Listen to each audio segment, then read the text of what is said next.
In this session, we would like to add some groups to our clipboard. To do that, we need to go to File, Properties, and then we get the Session Properties.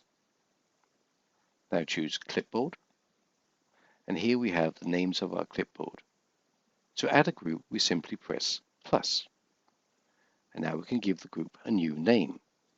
Let's call this one Music. And here we see we've added a group to our clipboard. In the same way, we can remove groups from our clipboard. File, Properties, Clipboard. Select a group and say minus.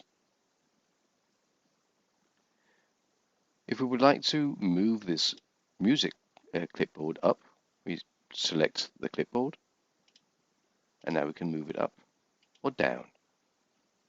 Let's place it here. And we can see that we've rearranged it.